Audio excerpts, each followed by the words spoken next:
E20, E85 ethanol blended petrol से अपनी bike को अगर बचाना है तो एडिटिव्स का यूज करो। ये सजेशन एडवाइस तो तुमने बहुत सुनी होगी। क्या ये सच्ची में कारगर है, काम करते हैं? तो मार्केट में काफी सारे फ्यूल एडिटिव्स आते हैं जो ये क्लेम करते हैं कि E20 से इंजन को बचाएंगे, फ्यूल सिस्टम को प्रोटेक्ट करेंगे, सील्स और गैस्केट को सेफ रखेंगे। इंप्रेसिव लगता है, बहुत अच्छा लगता है सुनने में।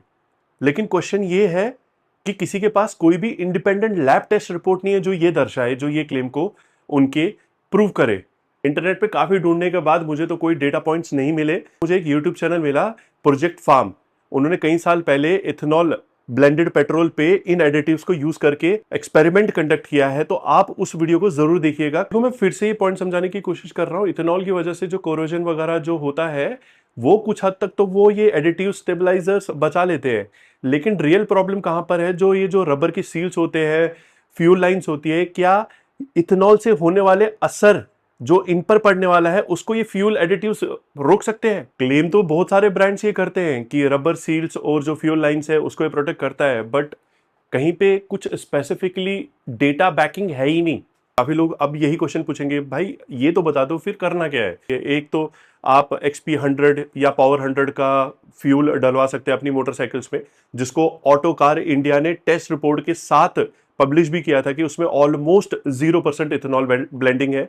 दूसरा, ये जो रबर के पार्ट्स है, गैस्केट्स है, सील्स है, फ्यूल लाइन्स है, इसको हम E20 कंपैटिबल बना सकते हैं। अगर ये आपकी मोटरसाइकिल के लिए अवेलेबल है तो आप वो अपग्रेड कर सकते हैं। लॉन्ग टर्म में ये काफी फायदेमंद रहेगा आप लोगों के लिए। बाइक में ना, अगर आप इथेनॉल E20 डलवा रहे हैं तो कोशिश कीजिए बाइक को रनिंग स्टेट में ही रखिए। हर दिन कोशिश कीजिए बाइक को चलाने की। और अगर आप बाइक कुछ दिन तक खड़ी करने वाले हैं तो कोशिश कीजिए कम से कम उसमें आप इथेनॉल ब्लेंडेड पेट्रोल को स्टोर कीजिए। सरकार क्या कर रही है क्या पता, आप लोग कमेंट सेक्शन में बताना जरूर। जो ये एडिटिव्स यूज करते हैं, फ्यूल स्टेबलाइजर्स यूज करते हैं, क्या सच्ची में आपको कोई डिफरेंस लगा है?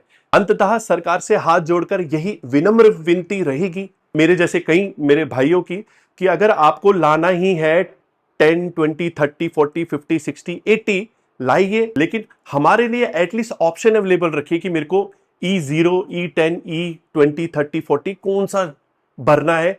एटलीस्ट ऑप्शन दीजिए हमें कि मैं चूज करूं। टाइगर कूल के साथ लेता हूं अलविदा। From a rider to a rider. जय हिंद। That's it.